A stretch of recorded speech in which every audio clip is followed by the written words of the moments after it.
Meus amigos, que a paz de Jesus permaneça em nossos corações.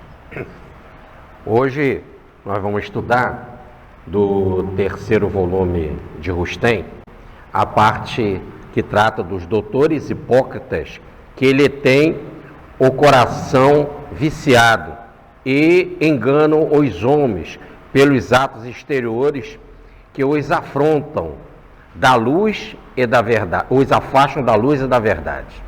Mateus capítulo 23, versículos de 23 a 39, e Lucas capítulo 11, versículos de 37 a 54, e capítulo 13, versículos de 31 a 35. Nós vamos ler parte de Mateus e parte de Lucas, e já fazendo uma tradução melhor. Ai de vós, escribas e fariseus hipócritas, que pagais o dízimo da hortelã, do endro, do cominho, e não vos importais com o que há de mais importante na lei, a justiça, a misericórdia e a fé. Coisas estas que deveis praticar, sem omitir as outras. Guias cegos, que coais um mosquito e engolis um camelo. Ai de vós, escribas e fariseus hipócritas, que limpais por fora o copo e o prato, e que, entretanto, estáis por dentro cheios de saques e imundícies. Fariseus cegos, limpai primeiro o interior do copo e do prato, para que também o exterior fique limpo. Ai de vós, escribas e fariseus hipócritas, que vos assemelhais a sepulcros caiados, que por fora parecem belos aos homens, mas que por dentro estão cheios de ossadas e podridões. Assim também vós, exteriormente, pareceis justo aos homens, mas por dentro estáis cheios de hipocrisia e de iniquidade. Ai de vós, escribas e fariseus hipócritas, que erigis túmulos aos profetas, que adornais os monumentos dos justos, os monumentos dos justos, e dizeis: se vivéramos nos dias de nossos pais, não os teríamos acompanhado no derramamento do sangue dos profetas. Testificai assim contra vós mesmos, que sois filhos daqueles que mataram os profetas. Completai, pois, a medida de vossos pais, serpentes, raça de víboras. Como podereis escapar da condenação à geena? Eis porque vos vou enviar profetas, sábios e escribas, que a uns matareis e crucificareis, e a outro açoitareis nas vossas sinagogas, e perseguireis de cidade em cidade. E para que sobre vós venha todo o sangue dos justos que hão sido derramado na terra, desde o sangue do justo Abel até o sangue de Zacarias, filho de Baraquias, a quem matastes entre o templo e o altar. Em verdade vos digo que tudo isto virá a cair sobre esta geração. Ah, Jerusalém, Jerusalém, que mata os profetas e apedreja os que te são enviados. Quantas vezes tenho querido reunir teus filhos, como a galinha reúne debaixo de suas asas os seus pintinhos, e não quiseste. Eis que deserta vos será deixada a casa, porque eu vos declaro que desde agora não mais me vereis, até que digais: bendito seja o que vem em nome do Senhor. Agora a passagem de Lucas, do capítulo 13, versículo de 31 a 35. Naqueles dias, alguns fariseus lhe vieram dizer: retira-te, vai-te embora, porque Herodes te quer matar. Respondeu-lhe Jesus: ide dizer a essa raposa que hoje e amanhã ainda tenho de expulsar os demônios e curar os enfermos, e que no terceiro dia serei consumado. Todavia, cumpre que eu caminhe ainda hoje, amanhã e depois de amanhã, porque não convém que um profeta morra fora de Jerusalém. Jerusalém, Jerusalém, que mata os profetas e apedreja os que te são enviados. Quantas vezes que reuniram os teus filhos, como a galinha reúne debaixo das asas os seus pintinhos, e não quiseste. Eis que deserta vos será deixada a vossa casa. E eu vos digo, em verdade, que não mais me vereis, até que digais, bendito o que vem em nome do Senhor. Muito bem. Essa passagem de hoje é uma continuação dos chamados ais dados por Jesus, que nós vimos que são 7, e que na palestra passada nós estudamos 3, que nós vamos relembrar aqui, né? E hoje veio mais 4 ais. E nós estamos também fazendo um estudo já há algum tempo, e que na semana que vem nós vamos ter o coroamento desse tema, que é sobre a meditação, o sentar. E dessa vez nós temos aqui uma explicação mais do que um sentar, porque quando a gente ler esse texto, a gente fica mesmo indignado, e parece então, né, que Jesus, para falar isso, ele teve de fazer muita gesticulação e tem que apresentar uma fisionomia rude, e que a voz deveria ter saído de forma rude, né? E que deveria estar em pé, bradando, né? Porque ai de vós, escribas e fariseus hipócritas. Até quando a gente lê, a gente dá essa entonação. Mas foi bom aquela parada dos 3 ais que nós vimos na semana passada, para entrar agora nesses mais 4 ais, onde que pôde se fazer uma correlação com o Evangelho de Lucas, porque os outros não estão correlacionados com Lucas. E agora, com a entrada também dos ais apresentados por Lucas, a semelhança de Mateus, ele apresenta uma historicidade de como isso se deu. E aí toma uma nova forma, sem deixar de ser um tema duro, firme, de grande alerta, de grande sacudidela, sem deixar de ser, toma uma outra característica. E antes de eu falar dessa característica, eu queria dizer que num dos ais que nós estudamos na vez passada, que foi o terceiro ai, que diz assim: ai de vós, escribas e fariseus hipócritas, que diz que, olha, jurar pelo templo não tem problema. Agora, quem jurar pelo ouro do templo, esse terá que cumprir esse juramento, né? Ai de vós, né, que se jurar pelo altar, não tem problema. Mas jurar pela oferenda que está no altar, sim. Né? Jurar pelo céu e por Deus, tudo isso nós vimos. E aí Jesus dizia que Deus santificava o céu. Ele é mais do que o céu. O altar é mais do que a oferenda. E o templo é mais do que o tesouro do templo, que é onde guardava as riquezas do templo, lá o Corban. Então, Jesus parte do geral para o particular e mostra que o geral, o templo, né? Primeiro, Deus, o templo e o altar tem muito mais valor do que o céu, do que a riqueza do templo, o ouro do templo, ou do que a oferenda do altar. Muito bem, vimos isso. E nesse ai, precisamente, ele diz assim: estultos, insensatos, loucos. Isso depende da tradução. Estultos, insensatos, loucos.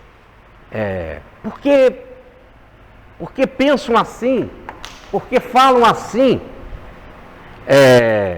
E no original, a palavra é moré. Louco, insensato.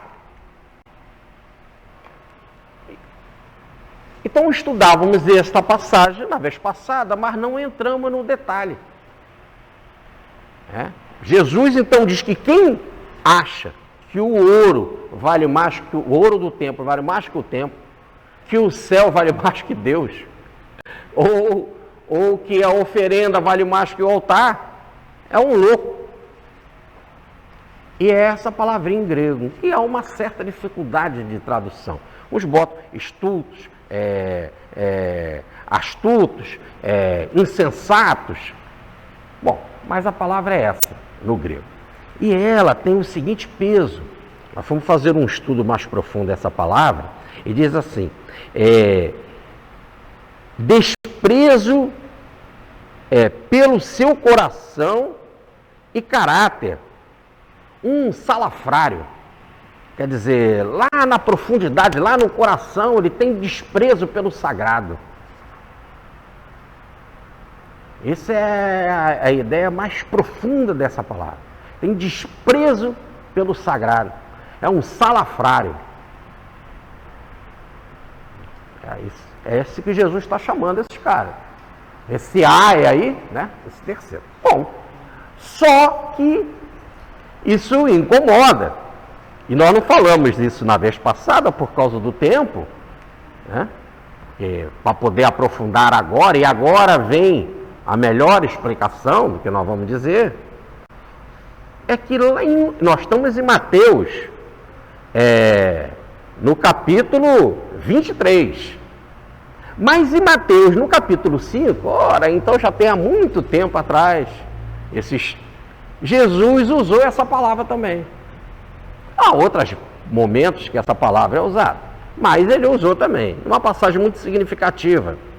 Está em Mateus, no capítulo 5, versículo 22, em que Jesus condena quem usa essa palavra contra o seu irmão, dizendo que é merecedor da geena. Ele fala: quem chamar o seu irmão de moré, ou de louco, de insensato, antes ele fala de raca, cabeça sem miolos, cabeça vazia, e de moré, louco, insensato, você vai para a geena, deve ser condenado. E ele fez. Então, nós já estamos vendo Jesus na geena, que nós explicávamos aqui, que é aquele fogo que jamais se extingue, que é o monturo, é o lixo que ficava fora da cidade. Todo lixo era jogado fora, era queimado e o fogo não acaba. Por enquanto que tem a cidade, vai ficar aquilo pegando fogo.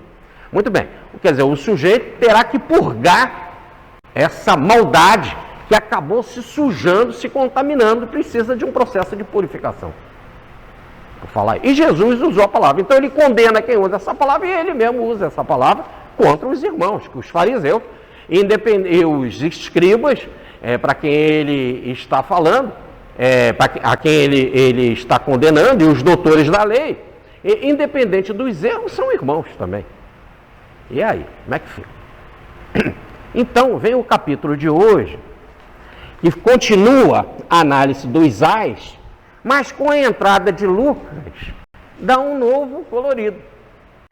Repare que nós estamos fazendo esse estudo de algum tempo, e todo o foco está no sentar.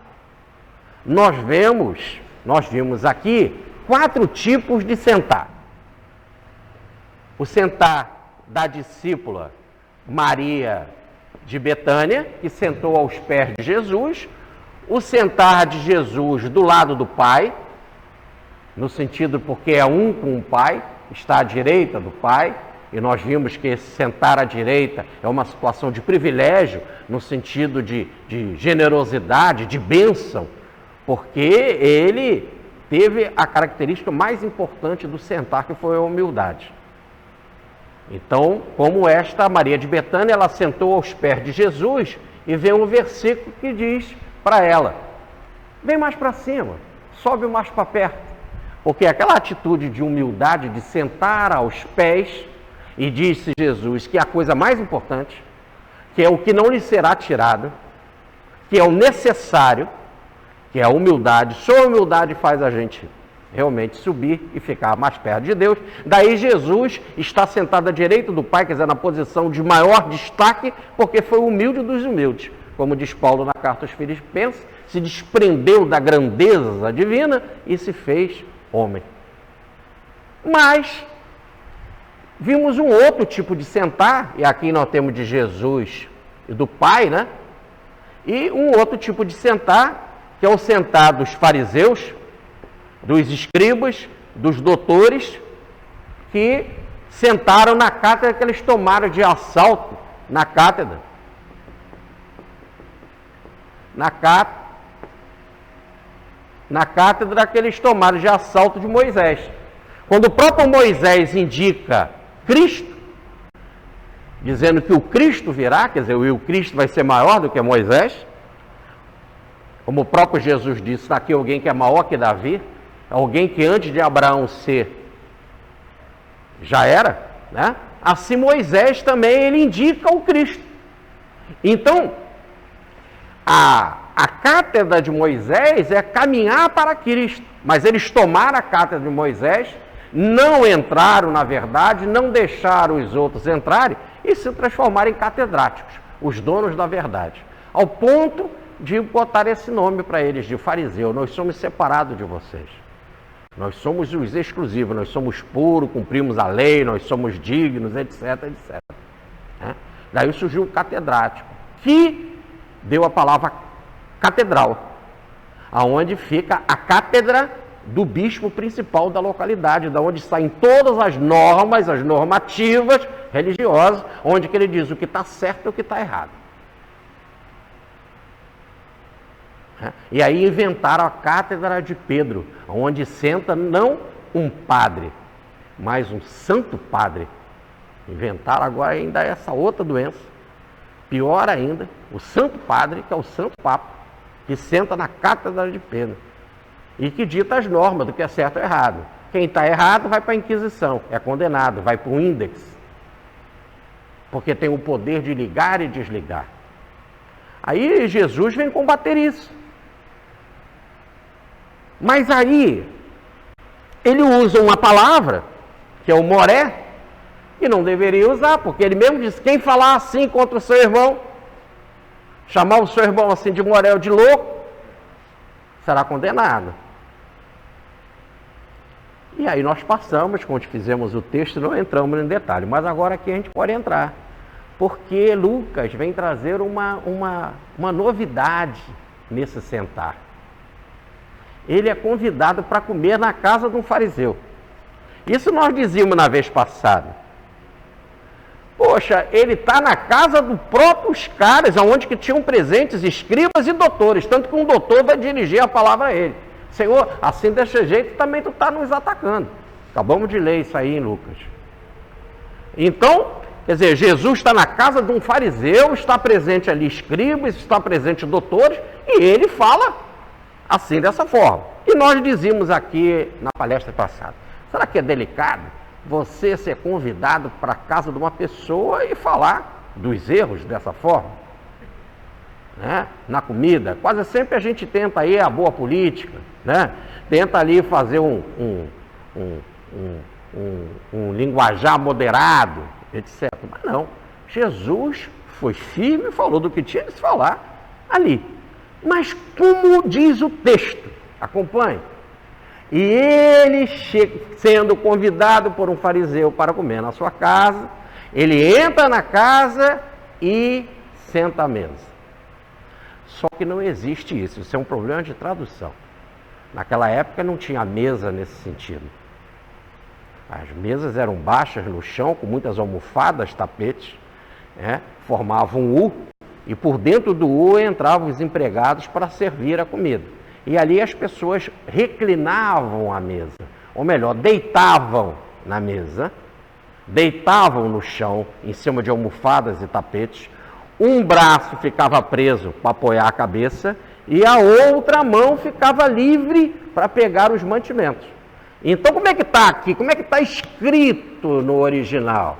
E Jesus entrando na casa do fariseu, reclinou a mesa, quer dizer, deitou no chão, colocou a cabeça presa diante de uma mão, né? E ficou em almofadas e pegando comida. Então ele falou isso, olhe bem, deitado e na mesa comendo. A entonação, se é firme e diz o que tem que dizer,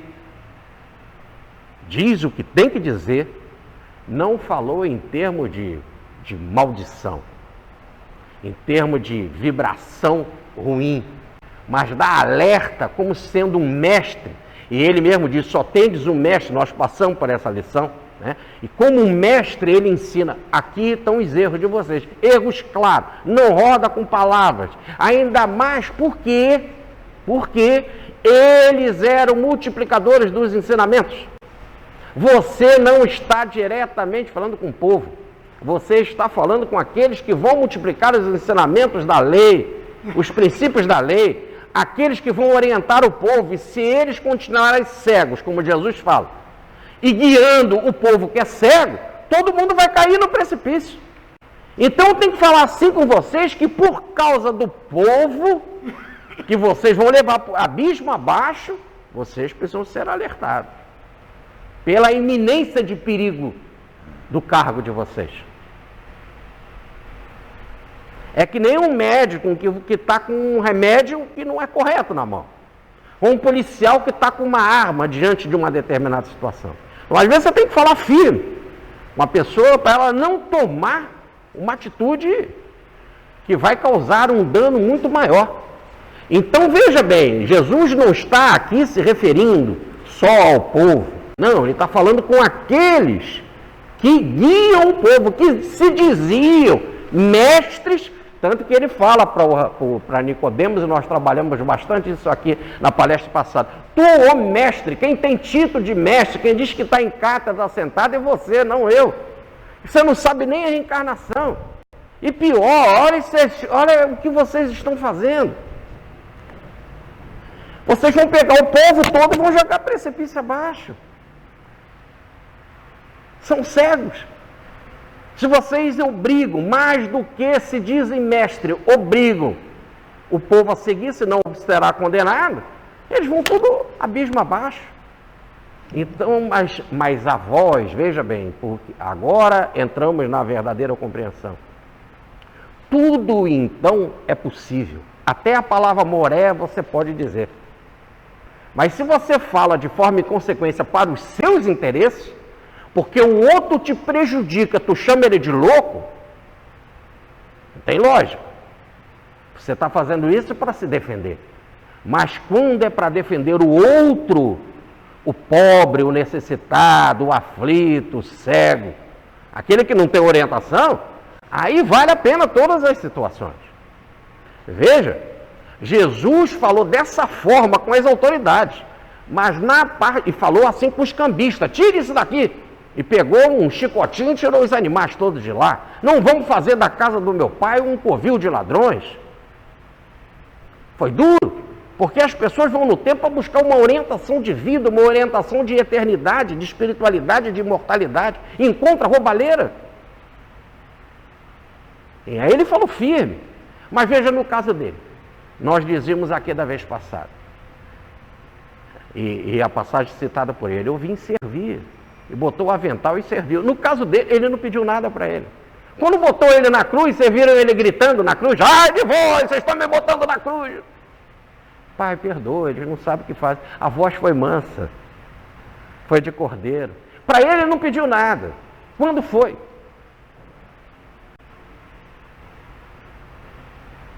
E aí, antes de entrarmos na passagem, para mostrar que ele tinha um controle total da situação, nós lemos um pedaço de Lucas, em que os fariseus chegam para ele e falam assim, vai embora, retira-te daqui, porque Herodes, que era rei, quer te matar. E Jesus mandou um recado para Herodes através deles, porque eles também não tinham amor por Jesus. Eles queriam botar fogo na situação. Herodes quer te matar, vai embora. E se Jesus aceita de ir embora, veja, a mensagem não é pregada. E entre o Herodes matar ele e ele não realizar a pregação, é muito mais grave não realizar a pregação. Como diz Jesus, se alguém te matar, só pode te prejudicar o corpo.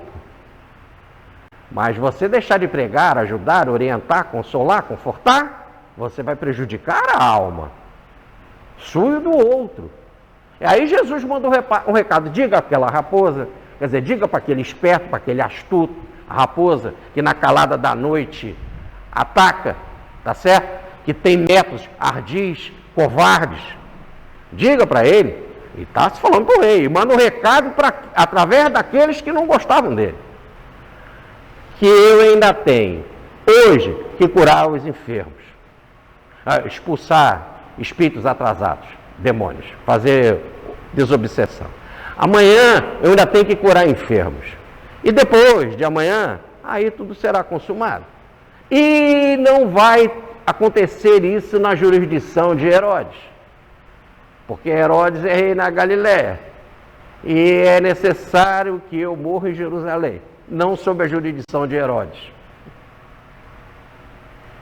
Porque não convém a um profeta morrer fora de Jerusalém. Ora, então ele manda esse recado mostrando que está tudo controlado. Olha bem a vida dele, eu sei o que eu faço. Olha, nem Herodes tem poder sobre a minha vida. Diga a ele, pode dizer que eu ainda tenho hoje, quer dizer, por esse momento, eu ainda tenho que curar muita gente, ainda tenho que expulsar muitos demônios, só depois, não aqui na Galiléia, mas eu vou para Jerusalém, lá em Jerusalém eu serei condenado. Avisa ele. Eu falei, mas isso é possível? Por exemplo, no início da missão de Jesus, pararam ele para jogá-lo no precipício na cidade de Nazaré. Ele passou pela mão deles e foi embora, e eles não pegaram nada. Então avisa ele, como se estivesse dizendo, não estou falando da coisa por acaso, a minha vida tem um controle.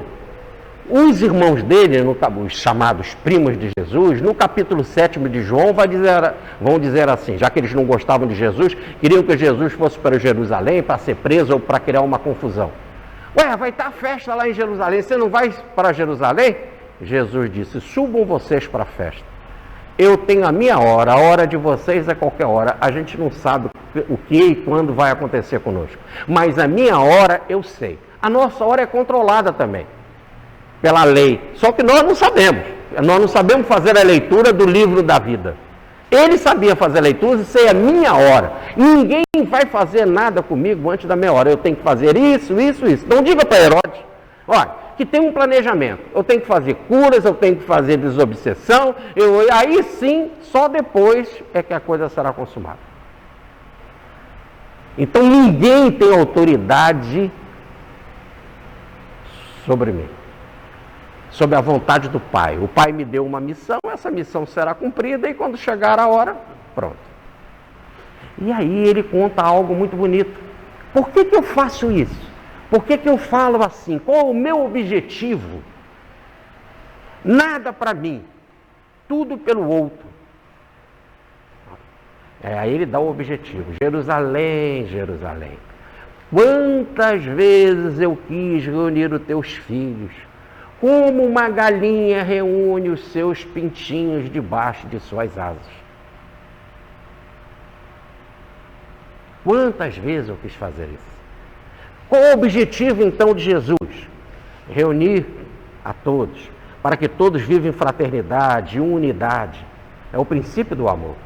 Mais ainda, quero fazer isso em termos de consolo, de conforto. Como uma galinha coloca os pintinhos de suas asas, quer dizer, eu quero botar todos sob a proteção espiritual, sob a minha proteção, proteção de amor. Daquele que não pede nada para ser, diferente de Herodes, que explorava todo mundo com impostos, de que matava as pessoas, botava as pessoas no cárcere, como fez e matou com João Batista, por troca de sexo com Salomé, uma mocinha. Ainda jurou da metade do reino. Não sou assim, não peço nada para mim. E quando botam na cruz, eu vou para a cruz e ainda falo, Pai, perdoa, eles não sabem o que fazem. Não cobrou nada, não exigiu nada, não pediu nada de ninguém, só serviu. Então, nesse exato momento, essa é a minha missão, é reunir todos e consolar. Então, não estou falando assim, esse Isai por falar. A minha ideia é reunir as pessoas. E se os chefes religiosos são cegos e estão levando as pessoas ao abismo, Jerusalém, que pena. Então, por isso, eu vou a Jerusalém e morro em Jerusalém para ver se eu sacudo com o meu exemplo de amor, de humildade, de dedicação, de perdão as pessoas, para que elas mudem de direção e não fiquem seguindo cegos e que fujam de suas quedas, dos seus erros. É uma mensagem muito bonita que não fala nada para o eu exclusivista. Fala para o espírito imortal. E é um alerta para a gente. Porque quando se diz, e nós estudamos isso aqui há algum tempinho atrás, algumas lições atrás, ainda dentro dessa sequência do sentar, que o discípulo não pode ser maior que o mestre, mas cabe ao discípulo imitar o mestre, ele nos sugere que a gente seja assim também indignado. Nós não podemos ficar fazendo conchavo com o mal. Nós não podemos aquecer e ficar calado diante da maldade. Nós não podemos ser frio diante das situações ou morno. O morno diz o Apocalipse, esse eu vomitarei da minha boca. Nós temos que ser firme, falar o que tem que falar. Agora, de preferência, falar emitindo menos de vibração negativa. Ser firme, falar como ele, reclinado à mesa, comendo, mas falando o que tinha de ser dito. Não negou ir na casa dos desequilibrados. Eram ricos, eram publicanos, falava com tudo, mulheres, prostitutas, adúlteras. Negou a conversar com ninguém. A mulher era pecadora, veio, se ajoelhou nos seus pés, começou a lavar, não negou, ainda disse que ela amou muito. Era chamado para ir na casa dos fariseus, várias vezes ia, comia. Então ele não renegou ninguém, mas aonde se encontrava e com quem se encontrava, ele dava lição, que deve ter. Ele também não aplaudiu a adúltera. Ele vai e não erres mais. E se ela voltou a errar? Vai e não erres mais. Eu também não te condeno. Não é certo o que você fez. Será que nessa linguagem do amor, do não condenar, mas esclarecer o seu erro, não é melhor? Não é mais a instrução de um mestre, do mestre verdadeiro, que antes de tudo ama, consola, conforta, e não condena, expulsa, exila, e não mostra caminho de salvação, de orientação? Então veja, sobre essa indignação, então, eu trouxe aqui uma leitura que eu vou pedir para o Estênio ler, que o Emmanuel fala precisamente sobre essa indignação. Por que devemos agir como Jesus também? Repare. É do livro Luz no Caminho, de Francisco Cândido Xavier, foi publicado pelo Centro da Comunhão,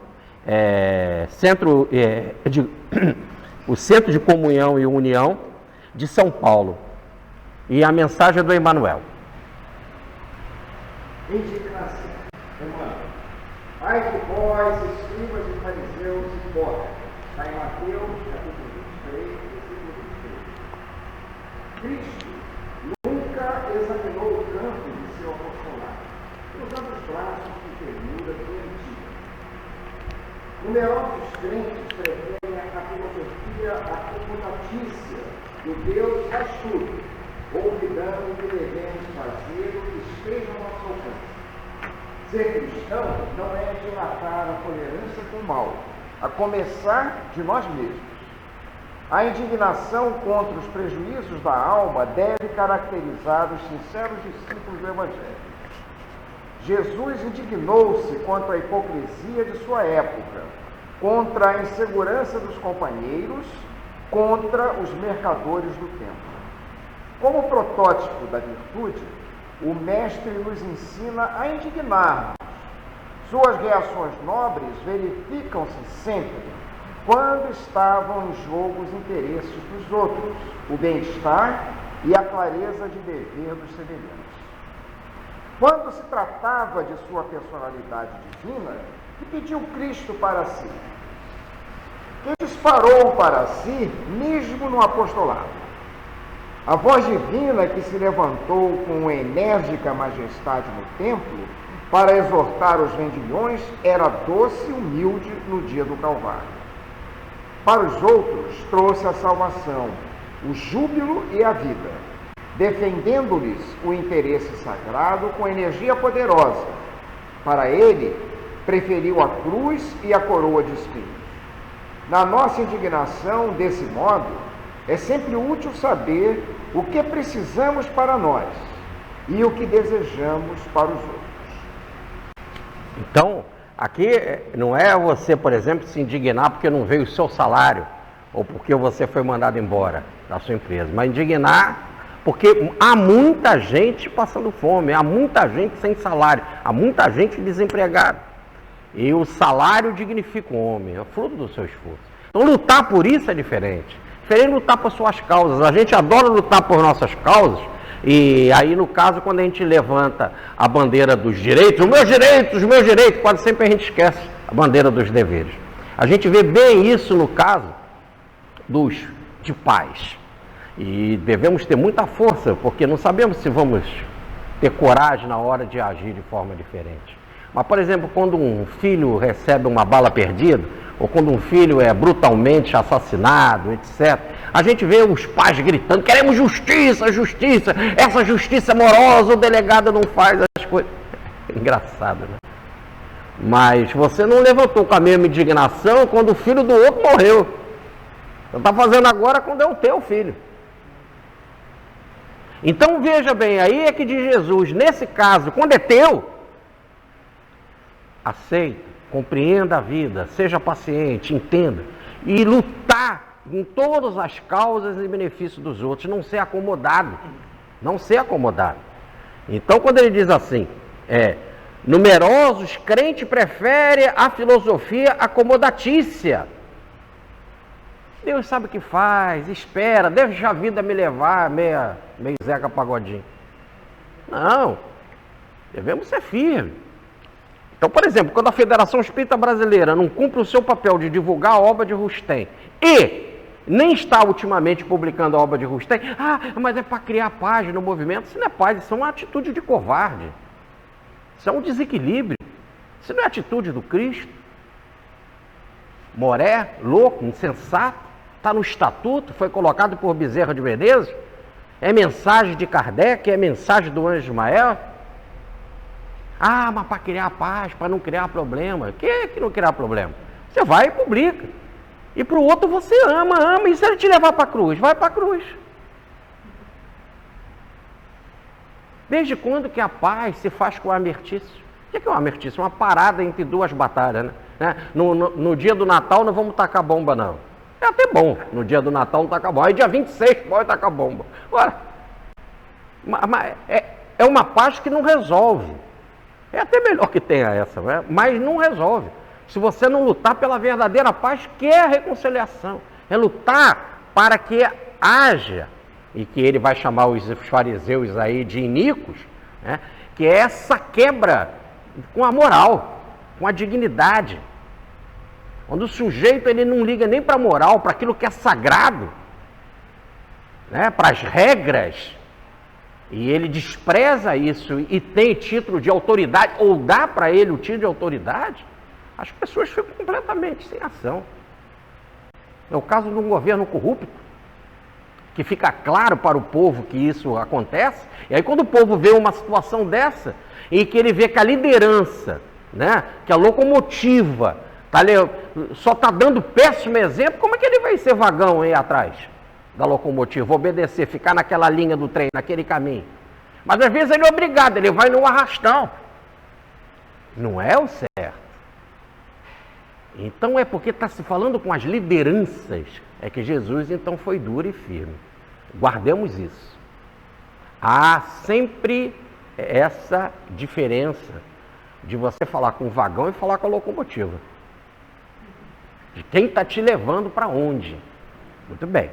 Nessa situação, ele vai continuar alertando, então, sobre os ais que nós trouxemos aqui, um resuminho, e que nós vamos passar para vocês. Nós já tínhamos visto aqui 3 ais, que são os seguintes. fecham a entrada do templo, o primeiro ai.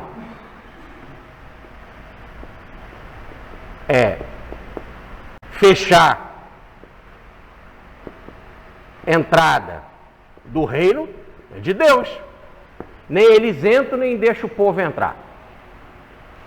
Isso nós vimos na lição passada. Um outro ai faz um esforço tremendo para os prosélitos. O proselitismo, encher a casa, né, de gente, quanto mais público, melhor. E esse prosélito, esse que foi conquistado, esse convertido, vai ficar pior do que ele era antes. Aí vai merecer mais condenação pelas atitudes dele do que os próprios conversores. E, por último, nós vimos aquele que nós falamos, que é o tal do jurar. Que, aliás, Jesus já disse, né, para não jurar. O cristão tem que dizer sim, sim, sim, não, não. Não jurar, né, por nada. Mas que eles colocavam o jurar e de forma bastante infantil, do particular para o geral. E Jesus dizia que não, que o geral é que é mais importante. E chama eles então de moré, de loucos, insensatos. E aí continua esse juramento, esses ais, e aí que nós vamos ver os outros 4 ais hoje, que é o seguinte: o quarto ai é o do dízimo.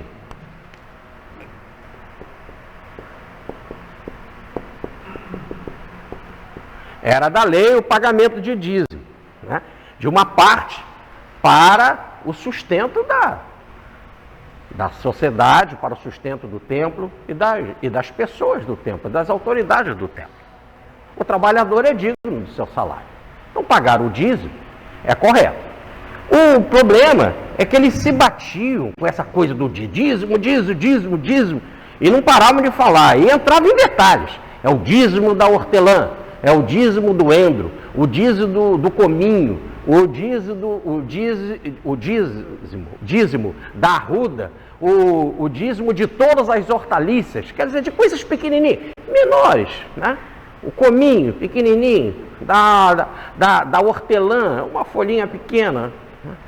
E eles se preocupavam com uma coisa assim, não estou falando do dízimo de uma boiada, né? De vários carneiros, por exemplo, né? De coisas mais ricas, né?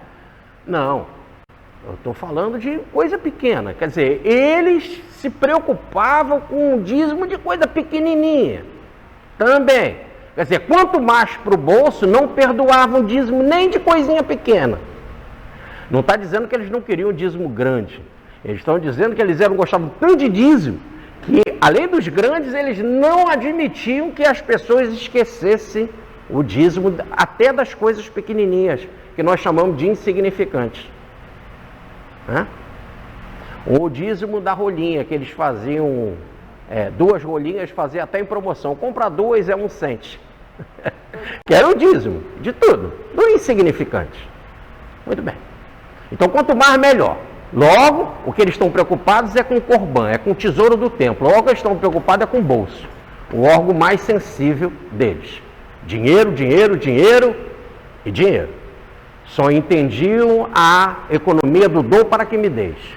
Levar vantagem sempre. E Jesus disse, ótimo, sem negar o dízimo. Ele não negou, e nem do dízimo pequenininho. Até do hortelã, está bem. Não negou que deveriam fazer, mas ele disse, há algo mais importante que vocês não devem esquecer. Como vocês ficam assim tão preocupados com isso, vocês têm que ficar preocupados com uma coisa muito mais importante que o amor a Deus. E esse amor a Deus dividido em 3 partes, importantíssimas. A justiça, a misericórdia e a fé. Justiça no sentido de ser correto nas suas ações, fazer segundo a vontade divina, estar ajustado a Deus. Ser misericordioso como Deus, que apesar dos nossos erros, faz que o sol se derrame sobre nós, que a chuva se derrame sobre nós, sem fazer divisão ou separação de pessoas. E a fé, que é a sintonia com Deus. Buscar sempre na oração a sintonia, a fidelidade. A palavra fé é fidelidade, é sintonia, que nem a do rádio, que você entra em sintonia, o aparelho com a emissora, buscar essa sintonia com Deus. Isso é mais importante, sem negar que também, como a lei manda pagar o dízimo, e por que é importante pagar o dízimo? Para as coisas ficarem sustentadas. Se nós não tivermos aqui o pagamento da conta de luz, como é que nós vamos fazer aqui a palestra? Se não tiver o pagamento do funcionário do centro, como é que vai limpar a nossa instituição? Então é importante o dízimo, mas não é o mais importante. Você pode vir aqui pagar o dízimo de tudo, ou melhor, vir aqui pagar a sua contribuição, dar uma contribuição para a regeneração, não há problema. É ótimo, continue fazendo, mas não é isso que é o mais importante. O mais importante é você amar, ser justo e misericordioso, sem negar a ajuda do dízimo, como diz Jesus. O outro ai, que vem em seguida, e ele explica algo muito interessante sobre isso. Por que ele se preocupa com coisa pequenininha e não com a coisa grande, que é o amor? Coisa pequenininha como a do dízimo. Jesus explica de forma maravilhosa. Eles adoram coar um mosquito e engolem um camelo. Quer dizer, no fundo, o interior, que é o mais importante, né? Está cheio de camelo lá dentro, que é maldade, que é injustiça, que é covardia, que é desunião, que é falta de Deus, que é insegurança, que são rapinas, ou melhor, roubos. É isso que tem lá dentro. Então você não se incomoda de ter esses camelos dentro de você, mas fica preocupado em coar um mosquitinho, que lá que é o que ele chama o dízimo. Então ele compara o dízimo com o mosquito. E a misericórdia, a justiça, a fé com o camelo. Tá certo? Então te preocupa com o que é mais importante. Tire do teu coração esse camelo, essas maldades. Tá certo? E continue fazendo as coisas simples. Porque se você não serve para as coisas maiores, né, que é a do amor, da fé, pouco valor terá essas coisas pequenas. E aí vem o quinto ai. O quinto ai, em que ele diz sepulcros caiados por fora, né? Então é o sepulcro caiado.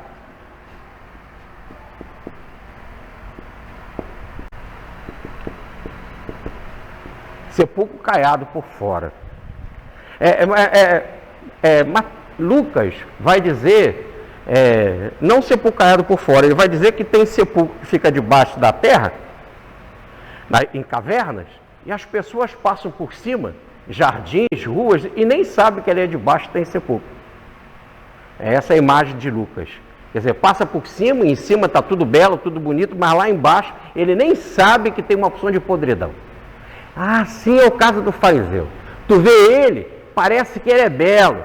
Tu vê o fariseu, parece que ele é justo. Aparentemente eles são justos, mas por dentro de Jesus, cheios de rapina e iniquidade. Rapina é roubo,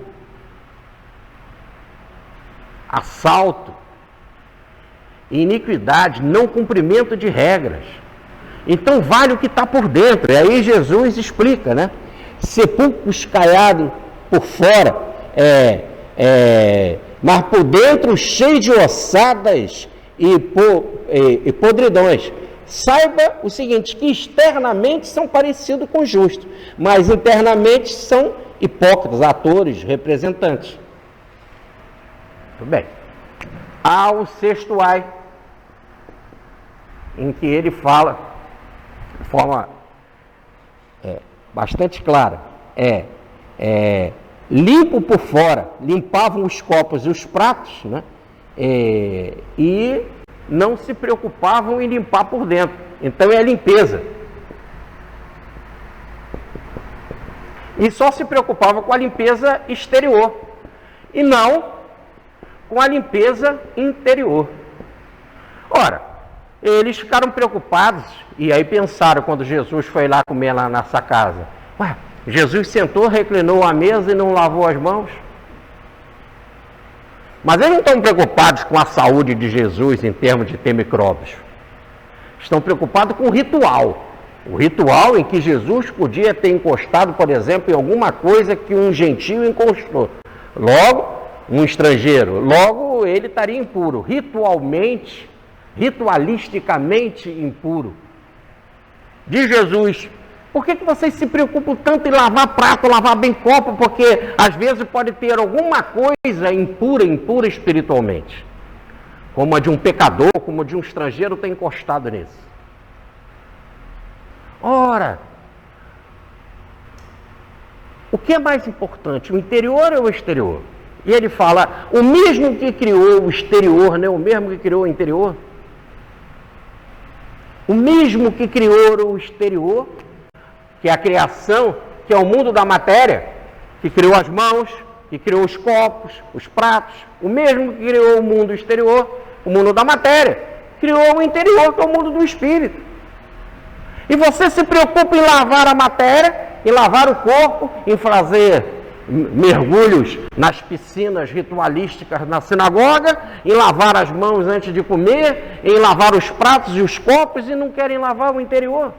Quando o interior está cheio de coisa podre, diz Jesus, por dentro, cheio de saques e iniquidades. Ora, se Deus criou tudo, e aí ele vai dizer, limpa primeiro o interior, porque limpando o interior, automaticamente todo o exterior fica limpo. Ele diz, toda vez que você leva uma vida santa, uma vida de equilíbrio, uma vida segundo os princípios do amor, uma vida no sentido de doação, de esmola, de misericórdia, de ajuda, de fraternidade, de carinho, de sorriso, de paz, de tranquilidade, automaticamente o seu exterior, o seu ambiente, a sua psicosfera, seu ambiente fica limpo. Mas se você não cuida do seu interior, você traz as suas vibrações ruins. É como você pega uma pessoa, um doente, e o médico vai fazer a limpeza na ferida, né? E ele bota a luva para fazer a limpeza, e ele depois, então, ele tem que preocupar também com a higiene dele, porque ele encostou em uma opção de coisas contaminadas. Então, o que ele está querendo dizer é isso. Quando você cuida do seu interior, automaticamente o seu exterior não fica assim. Automaticamente o seu exterior muda. Ou, em outras palavras, o externo segue o interno. O agir, o externo, segue o ser, que é o interno.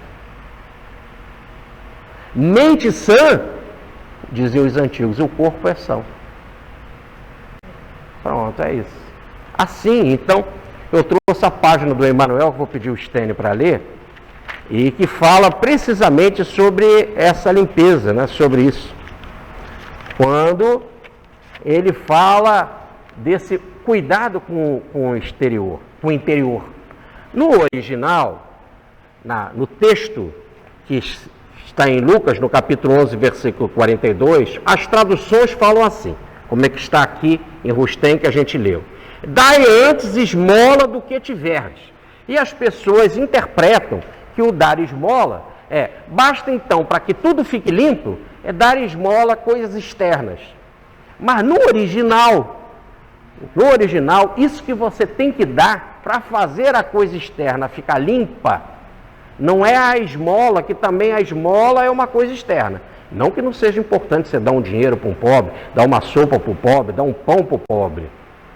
Mas isso é uma coisa externa que você está dando para alguém, externamente. Ele está falando, essa esmola aí, no original, está uma doação interna, de você mesmo. Só quando você doa você mesmo, é que o externo vai ficar limpo. Aí, a melhor tradução do versículo, e agora os melhores tradutores já fazem assim. Todavia, dai as coisas interiores, como dádivas. Dádiva é da divina. Dar as coisas interiores, é isso. Essas coisas interiores vai fazer o ambiente ficar limpo. E o Emmanuel, através do Chico Xavier, mostrando toda a sua sabedoria, mostrando que conhecia a passagem no original, no grego, na melhor tradução, apesar de que o texto usado por ele, que era o que se tinha na época, que estava ali em mãos, era um versículo de esmola, de coisa aparentemente externa, vocês vão ver que a explicação do Emmanuel é para doação interna. Só a doação interna vai fazer o homem limpo. Acompanhemos o texto. Está no livro Fonte Viva. É? Fonte Viva? Fonte Viva, psicografia do Chico, pensamento de Emmanuel.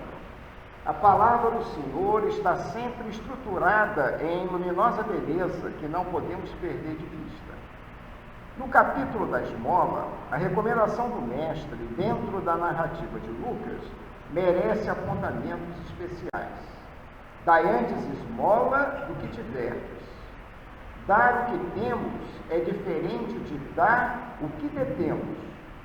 A caridade é sublime em todos os aspectos sobre os quais se nos revela, e em circunstância alguma devemos esquecer a abnegação admirável daqueles que distribuem pão e agasalho, remédio e socorro para o corpo, aprendendo a solidariedade e ensinando-a. É justo, porém, salientar que a fortuna ou a autoridade são bens que detemos provisoriamente na marcha comum e que, nos fundamentos substanciais da vida, não nos pertencem.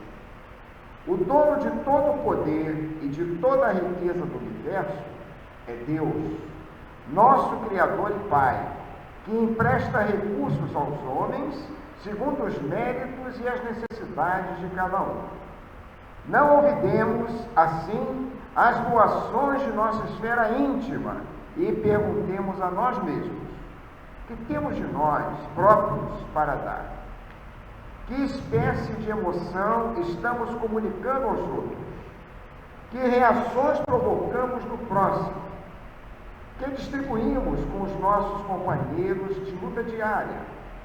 Qual é o estoque de nossos sentimentos? Que tipo de vibrações espalhamos?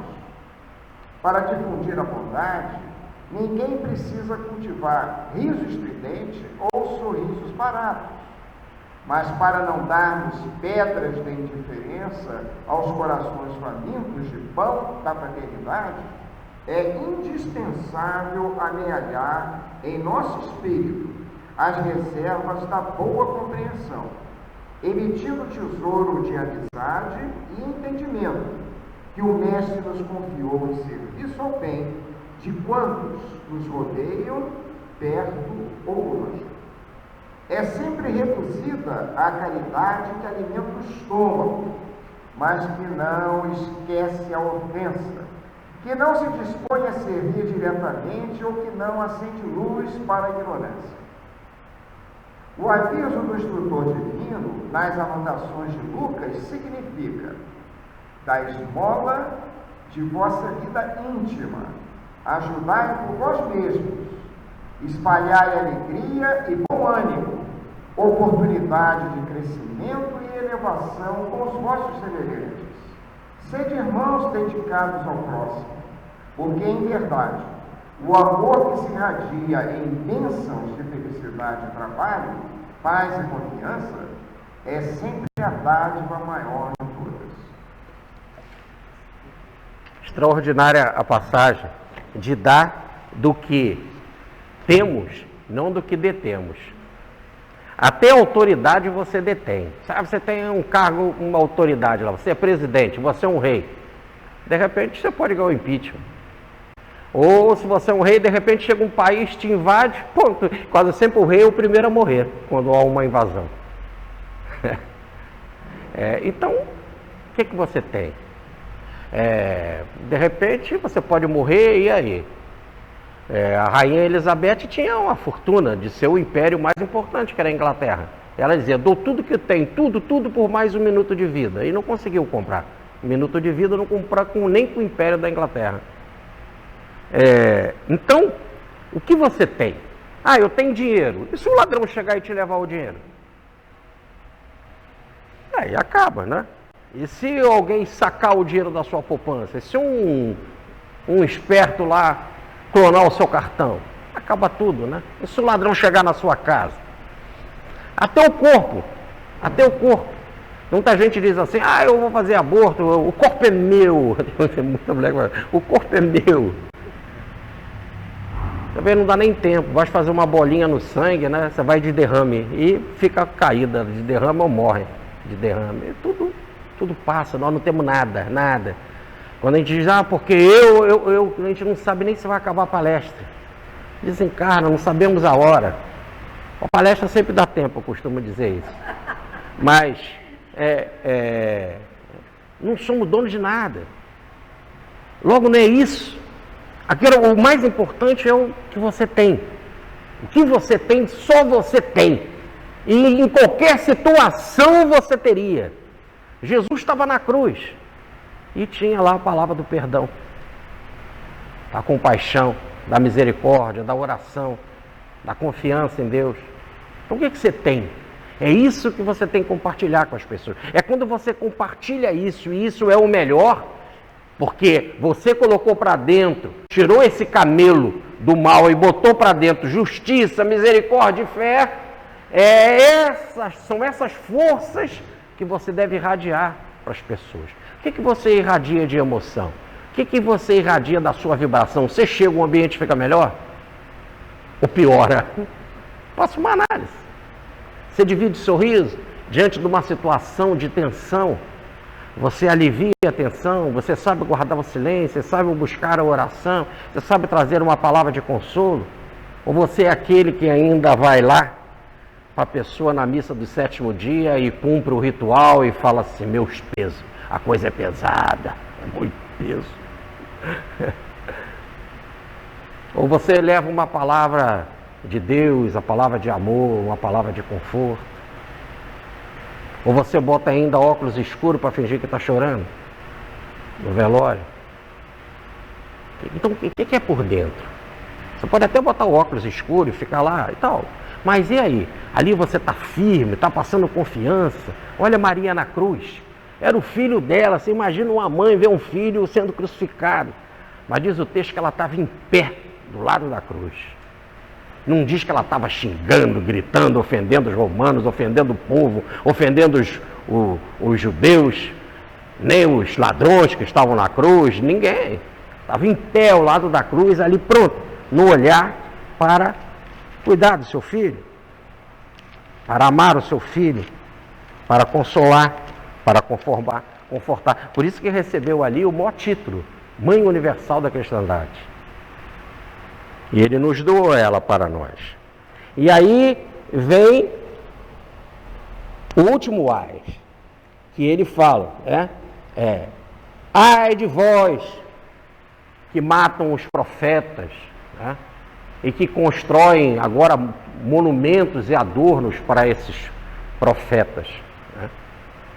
A condenação de vocês será grande. Desde o primeiro crime na Bíblia, que é de Abel, até o último crime, que foi o de Zacarias, que morreu no átrio do templo, tudo este peso cairá sobre vós. Por quê?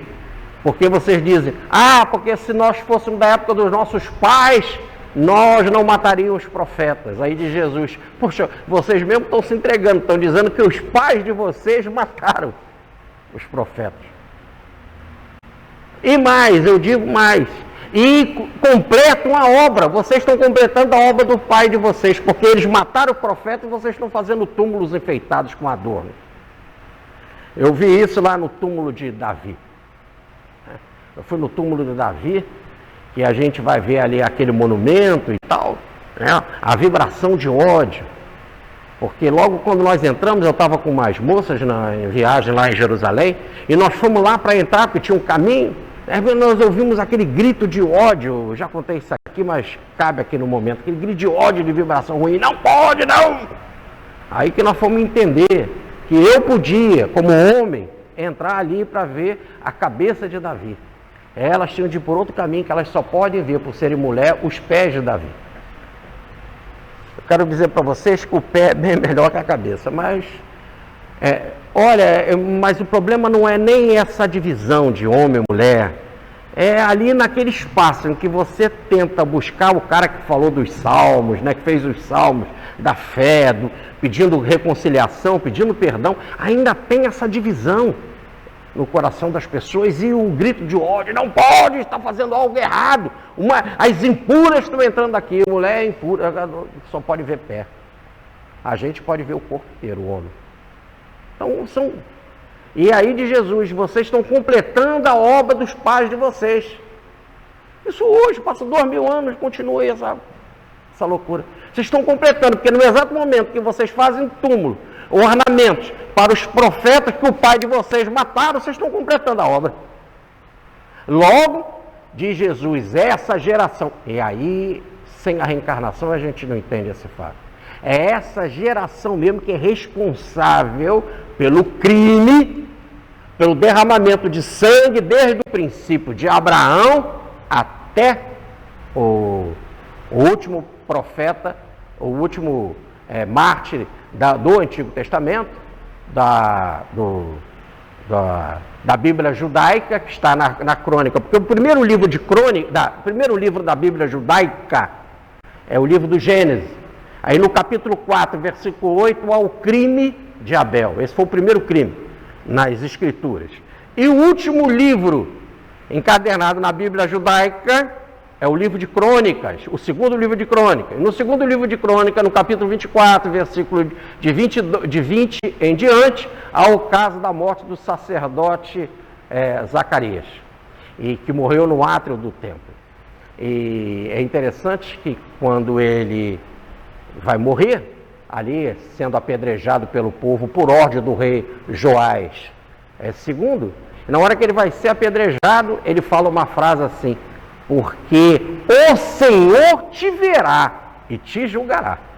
Agora ele está dizendo, então, acenando com o que não aconteceu na época. E agora Jesus está dizendo para eles ali, ó, tete a tete, é vocês mesmos, é essa geração que é culpada por esses crimes. Logo, sem a reencarnação, a gente não está entendendo. Jesus disse: vocês são culpados pelos crimes que aconteceram. E esse sangue deles será derramado sobre vós. Aí ele fala a desolação que irá acontecer. Por isso que essa geração vai ver a sua casa deserta. E realmente Jerusalém, já, ali cerca de 40 anos, menos de 40 anos depois, não vai ficar pedra sobre pedra, tudo vai ser desabado no templo e vai ficar deserto, vazio, até 1948, quando ganharam outra vez a terra em Jerusalém. Os judeus ganharam a terra. Irmão, que ganharam, voltaram a fazer guerra outra vez. Mas independente disso, ficou a casa desolada, vazia.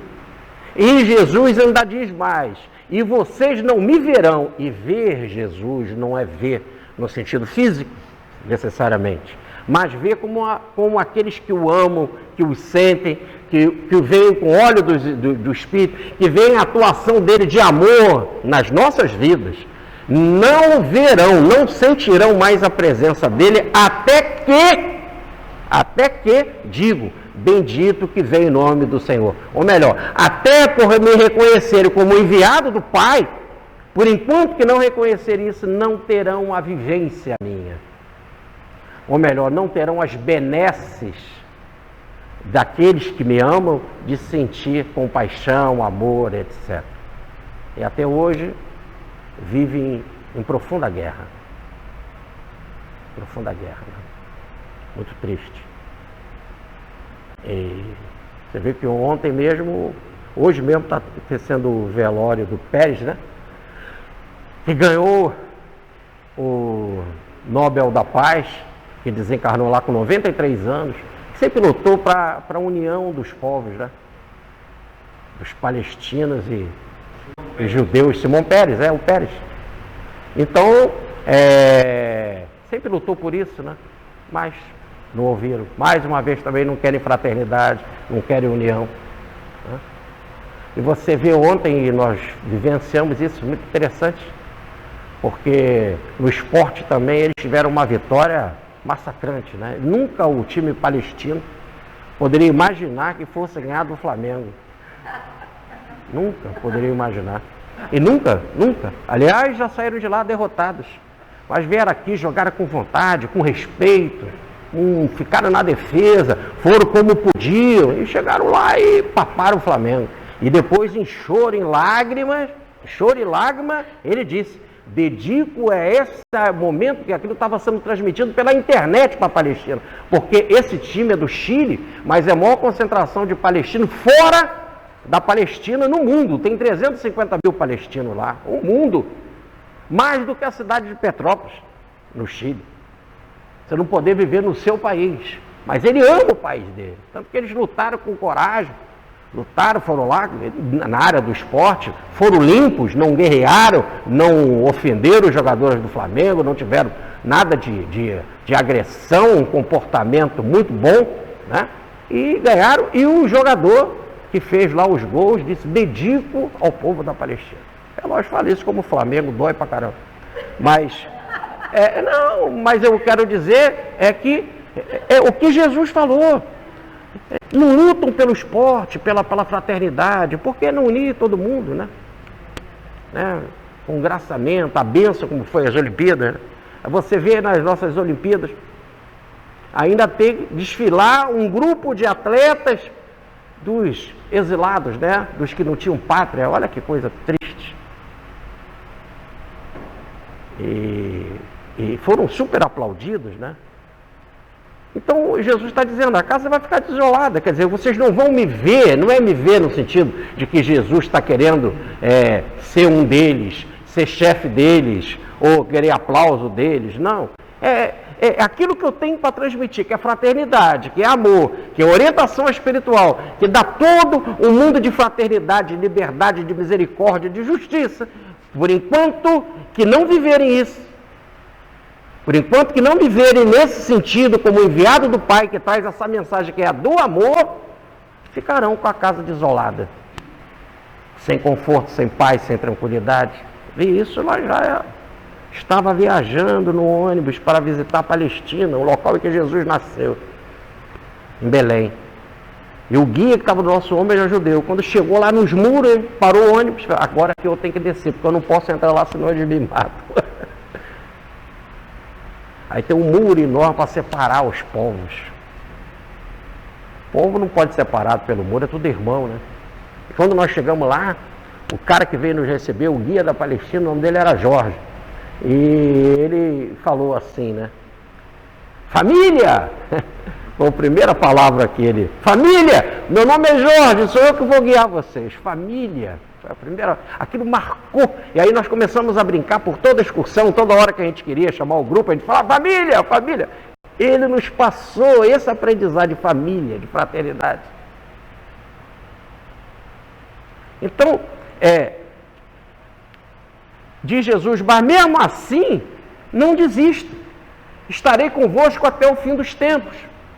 E como diz as Escrituras, está lá também no segundo livro das Crônicas, quando esse profeta, quando esse sacerdote Zacarias foi massacrado, no versículo 22, lá desse capítulo 24, diz assim: disse então ele ao morrer: o Senhor o verá e o retribuirá, como nós estamos vendo aí nessa passagem. E mais, esse é o mais importante: e o Senhor enviou profetas. Segunda Crônicas, capítulo 24, versículo 19. Mas eles não deram ouvidos. Então aqui diz Jesus nessa passagem: continuarei enviando profetas, sábios e escribas, para que vocês matem, apedrejem, crucifiquem, persigam. Vê se tem mais alguma maldade, se são só essas. Apedrejar, perseguir e açoitar. Açoitar. Vou continuar, então. Matar, apedrejar, crucificar, perseguir e açoitar. Jesus ganhou tudo. Mas, no caso, essas perseguições acontecem Em todos os enviados que vêm à Terra. E não vem enviado só no departamento religioso, não. Não vem enviado só no departamento. Em todos os departamentos. Vem na literatura, vem na física, na matemática. Todos também, todos geniais são perseguidos. Tomás Edison era louco porque quis inventar a lâmpada, né? Doidão é Santos Dumont. Tem livro aí, mesmo com Santos Dumont tendo cometido suicídio em momento de profunda tristeza, depressão, mas diante de uma contribuição assim para a humanidade, ainda tem livros que colocam ele no inferno, do inferno, do inferno. Que graça ter uma coisa dessa. Então, se acham cheios de autoridade, são frios, né? Gelados. Então, em todos os departamentos humanos, da física, na literatura, na química, Vitor Hugo, porque veio com as ideias, olha, escreveu Os Miseráveis, uma das obras mais extraordinárias do mundo. Teve de ficar exilado na ilha de Jersey. Dante Alighieri veio escrever a Divina Comédia, poesia. Foi expulso lá da sua querida Florença. E assim em todas as áreas, né? Cabral descobriu o Brasil, foi depois desprezado lá em Portugal. Ninguém mais falou de Cabral. Morreu esquecido. Então, em todos os departamentos, toda vez que vem um genial, uma pessoa genial, ela é sofrida. E aí Jesus define 3 níveis de enviados, que vem com o objetivo todos de reunir os filhinhos. Como a galinha reúne os seus pintainhos debaixo de suas asas. Vem trazer conforto. Mesmo na área da ciência, dizia Bertold Brecht, botando na boca de Galileu: eu sustento que a única finalidade da ciência é de aliviar a canseira da existência humana. Aí quando um cientista vem e bola uma coisa, aí vem toda a perseguição, não pode, esse remédio está proibido.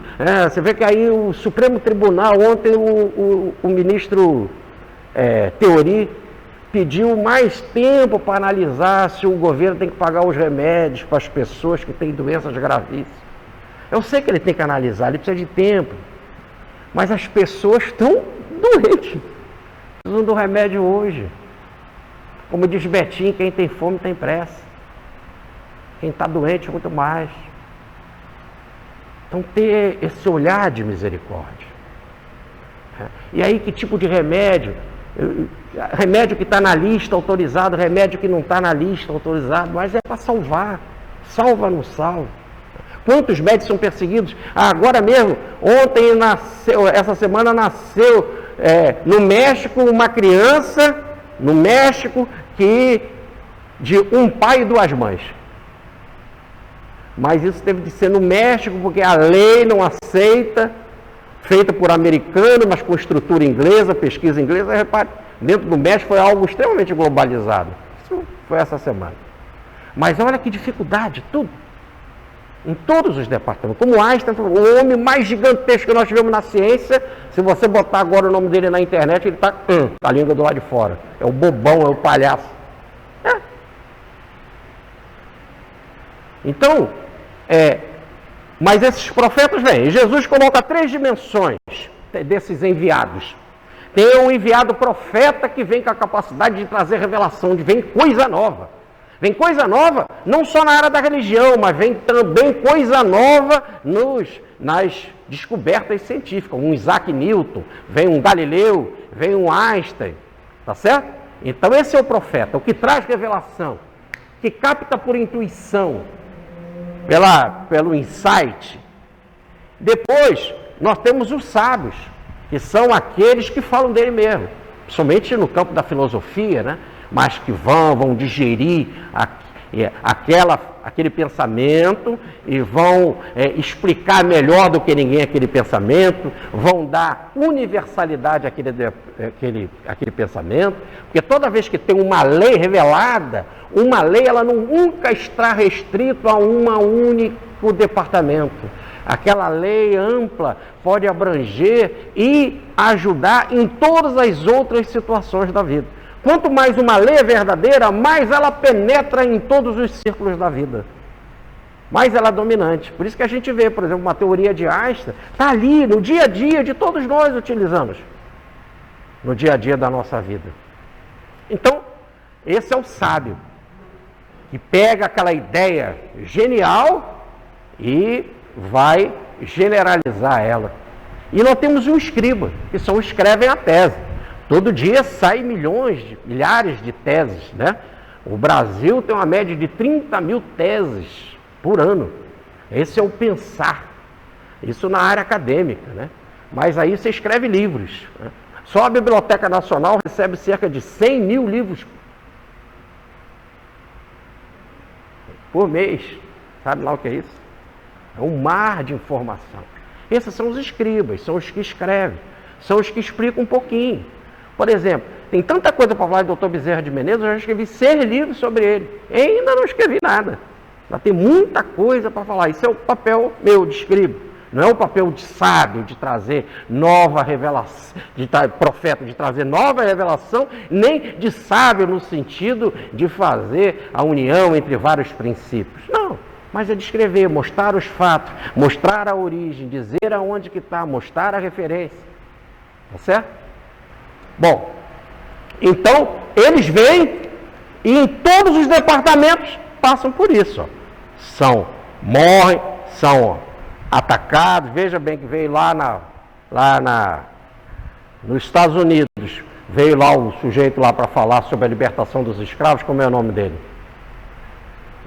E morreu, levou lá os tiros, né? Como é o Martin Luther King, né? Então veio para falar da libertação, matam. O outro veio o Kennedy para trazer ideias democráticas para o mundo, passam bala nele. Veio Gandhi para trazer ideia também de trabalho e liberdade política tal, e liberdade econômica, também recebeu bala. Assim, em todas as situações. Eu trouxe a página do Emanuel para a gente concluir o nosso estudo, e eu vou pedir o Estênio para ler para a gente, que é sobre essa situação de matar os profetas. E que profetas são esses? Está no livro, lindíssimo esse livro, aliás, vocês deviam, depois de com calma, adquirir, Harmonização. Francisco Cândido Xavier, do Emanuel, da editora Grupo Espírita Emanuel. E o nome do texto é Profetas e Apóstolos.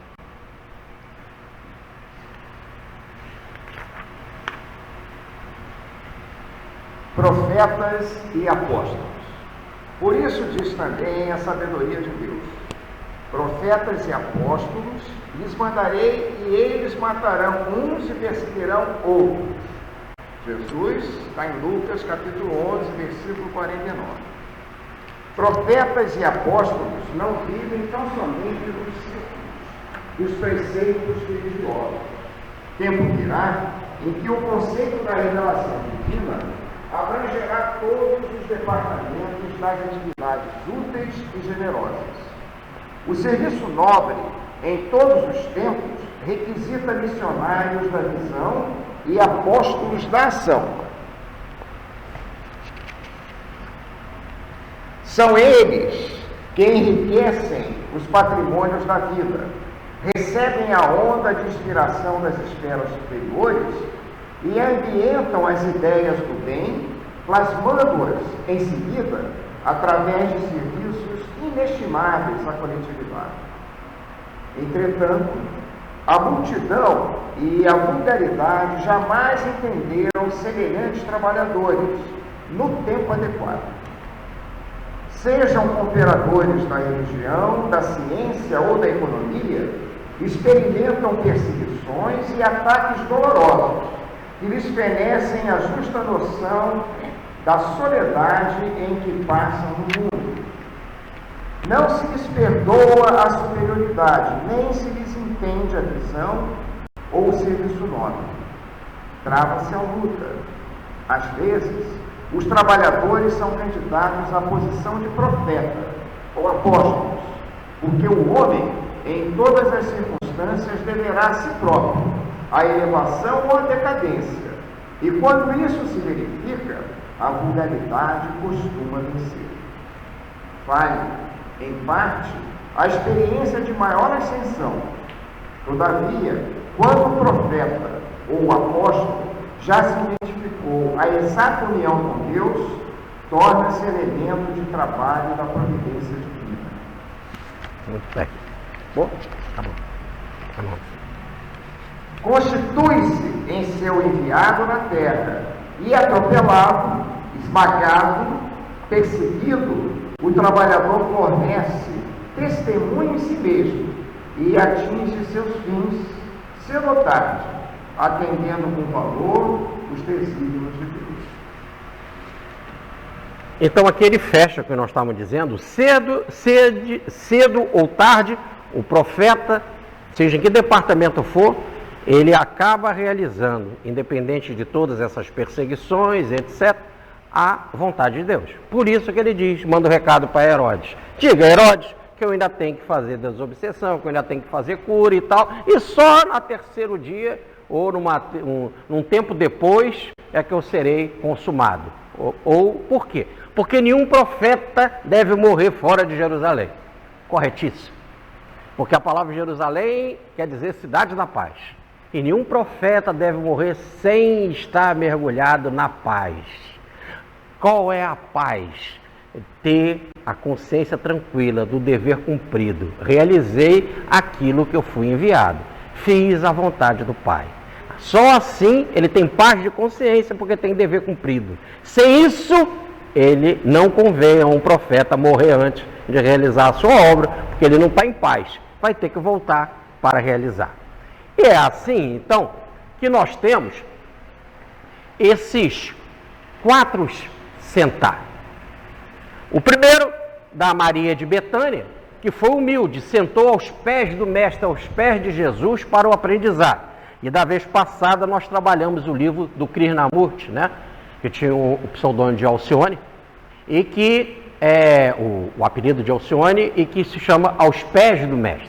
Vimos algumas frases do que é o resultado desse pensar, do sentar aos pés do Mestre, mas a que sintetiza bem esse sentar aos pés do Mestre é a seguinte: que pensaria o Mestre a este respeito? Que faria ou diria ele em tais circunstâncias? Quer dizer, colocar sempre, em todas as situações da vida, o Mestre como exemplo, como parâmetro. Sendo assim, você vai ser humilde, porque em todas as situações a referência vai ser o Mestre. E o chamamento vai ser esse: suba mais para cima, venha mais para perto de mim. Quanto mais humildade, mais perto você vai ficando. Até chegar tão perto que pode dizer como Jesus disse para com Deus: eu e o Pai somos um, eu estou no Pai, o Pai está em mim, em perfeita unidade. Quando se chega ao máximo da humildade, se chega à perfeita unidade. E há um outro sentar, que é o sentar da arrogância. Tem muita gente que senta, planeja e medita para fazer o mal, para arquitetar coisas de prejuízo. É um verdadeiro assalto à cátedra dos homens nobres. Quase sempre se utiliza de nomes nobres, né, para as suas invencionices, os seus interesses particulares. Qual o resultado disso tudo? Nem eles entram no reino de Deus, nem deixam o povo entrar. Fazem proselitismo, quanto mais gente, melhor. No entanto, os seus convertidos ficam piores do que eles. Falam do jurar da forma mais absurda, quando o certo não é nem jurar. Antes de tudo, viver a sinceridade do sim, sim, não, não. Se preocupa com o dízimo, das menores coisas, quando não tem dentro de si a justiça, a misericórdia, nem a fé. E se parecem mesmo externamente com uma pessoa bela, com uma pessoa justa, como se fosse um sepulcro caiado por fora, mas por dentro cheio de podridão. E, por último, ficam querendo sempre a limpeza das coisas externas, a limpeza das coisas materiais, os banhos, os rituais, etc. E se esquece do mais importante, que é a limpeza interior. É a limpeza interior que se transforma em doação, doar de você mesmo em termos de paz, misericórdia, justiça e fé para com os outros, que vão fazer, é essa doação que vai fazer com que tudo em torno da sua volta, você mesmo e a sua psicosfera, fique limpo. Mas é isso que é o resultado desse pensar, podemos dizer assim, exteriorizado, pensar egoísta, pensar catedrático, de uma ciência que incha, mas que não tem um amor que satisfaz. Mas o plano espiritual não desiste e está sempre enviando profetas, sábios, escribas, e eles vão sendo sempre mortos, perseguidos, apedrejados, etc. E o plano espiritual não deixa de mandar. Por causa de quê? Porque ele nos ama. E de sempre que ele manda um profeta, e ele passa por um sofrimento desse, porque a vida é assim aqui desse lado, a mensagem fica um pouco. E os filhos da terra acabam gradativamente se libertando, gradativamente, muito lento, mas vão se libertando. Quanto mais vêm esses profetas, daí dizer Jesus, orai ao Senhor da seara que envie trabalhadores para a seara, quanto mais eles vêm, né, em todos os departamentos, há perseguições, mas o mundo ganha com aquilo que eles trouxeram. Assim, então, fazem isso por um único objetivo, que é o amor de fazer com que a Jerusalém da terra, como falou o Apocalipse, a Jerusalém terrestre, seja o modelo da Jerusalém celeste, para que a terra passe a ser, pelo sacrifício deles, modelo do céu, do paraíso.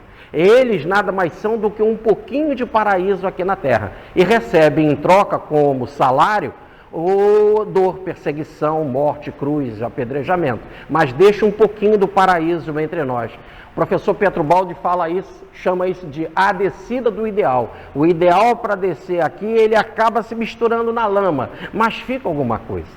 E é importante que fique, apesar dessas dores. Porque também o objetivo do santo, do profeta, do sábio, do escriba, não é ficar aqui.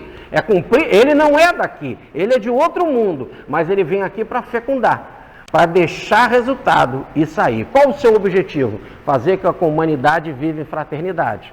Como uma galinha reúne os seus pintinhos debaixo das suas asas.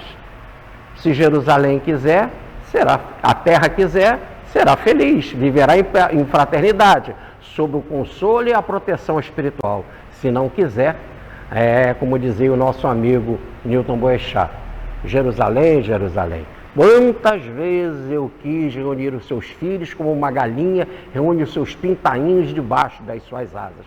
Jesus quis, Jerusalém não quis, e o livre-arbítrio é sagrado. Por enquanto que a gente não quer, a casa fica desolada, a casa fica vazia, a casa fica cheia de dor, até a gente dizer, bendito que vem o nome de Jesus, bendito que vem o nome de Deus, e abrir o nosso coração para que Ele possa morar. Só assim a nossa casa deixa de ficar deserta e desolada. Muita paz.